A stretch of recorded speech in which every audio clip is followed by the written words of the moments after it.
NT Ramarao గారు మహానుభావుడు.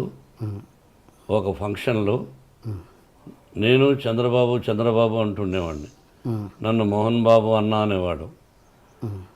చంద్రబాబు నాయుడు గారు అని అన్నాను. నా దగ్గర వీడియో ఉంది. గబక్కన మైక్ లాక్కొని ఆయన ఆ వేదిక మీద నేను, దాసనారాయణ గారు, రజనీకాంత్, రాఘవేంద్రరావు ఉన్నారు. అల్లరిపల్లి సీతో గబక్కన మైక్ లాక్కున్నాడు ఆయన. ఏమది కొత్తగా మీరు ఏదో గారు అంటున్నారు, అది కదన్నయ్య. ఏమది నన్ను ఎన్టీ రామారావు అనలేదు కదా, అన్నయ్య రామారావు గారు అన్నారు. ఏమి వారుకున్న చదువు తప్పే ఉంది అన్నాడు. ఆయన అన్నాడని అన కాదు, ఐ గివ్ రెస్పెక్ట్. ఎనీ ముఖ్యమంత్రి అయినా ఎవరైనా గౌరవిస్తాను. చంద్రబాబుని వాడు అని సంబోధించనే తప్పది. చంద్రబాబుని సంబోధిస్తా. రజనీకాంత్కు నాకు ఇంకో అమరీష్ అని మేమంతా స్నేహితులు కాబట్టి సహజంగా అది తప్పు అని అనడానికి మీరెవరు?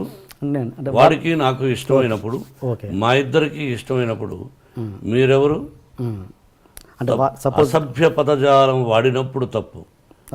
స్నేహపూర్వకంగా వాడు వీడు అని అంటే తప్పులేదు. రజనీకాంత్ నన్ను ఒకసారి దొంగ నా కొడుకుడు అన్నాడు రామారావు గారిని పక్కన పెట్టుకుని పబ్లిక్లో. సరదాగా రామారావు గారు ఓరు పగలపడి నవ్వాడు ఆయన. అంటే అది సరదాగా వాడు అంటూ ఉంటాడు. వీ లవ్ అంత, అది తప్పెట్ అవుతుంది. అంటే ఇప్పుడు మీరు అన్నది మామూలుగా పబ్లిక్లో ఉన్నప్పుడు కాదు, పబ్లిక్ ప్లాట్ఫామ్లో అన్నాడా స్టేజ్ మీద? మేము ఫంక్షన్ చేస్తుంటే సరదాగా అన్నాడు. నేను అది మర్చిపోయాం. మీరు అడుగుతున్నారు కానీ మేము ఆత్మీయులు సరదాగా మాట్లాడుకుంటూ ఉంటాం. ఓకే. అంటే ఇప్పుడు మీ గురువు గారైన దాసరి గారు కూడా మిమ్మల్ని నాకు తెలిసి స్టేజ్ మీద ఎప్పుడు వాడు వీడు అని సంబోధించలేదు ఆయన. ఒక సందర్భంలో ఎప్పుడైనా మోహన అని దాన్నే ఉంది. అలా ఆయన ఒరే అంటే సంతోషం నాకు. ఓకే. అంటే నేను మాట్లాడేది ఏంటంటే రాఘవేంద్ర గారు నన్ను సోదరా అంటాడు. ఇంకా అదే టాపిక్ వదిలేవాడిని గురించి మనం. ఓకే.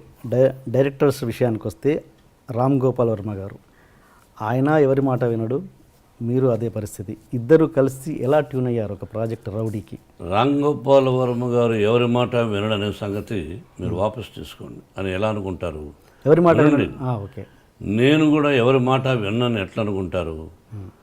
వినదగు ఎవరు చెప్పిన రామ్ గోపాల్ వర్మ మదరు, సిస్టరు, వాళ్ళ నాన్నగారు, ఆ ఫ్యామిలీ నాకు బాగా ఇష్టం. నాకు సన్నిహితుడు ఆయన కుమారుడు.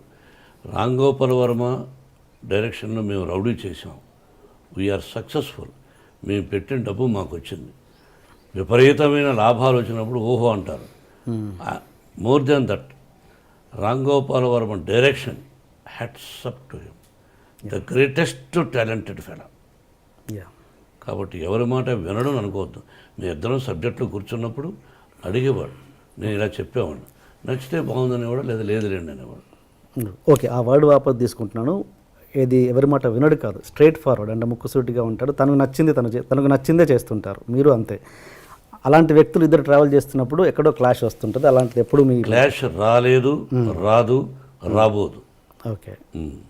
రామ్ గోపాల్ వర్మ నాకు క్లాష్ రాలేదు, రాదు, రాబోదు.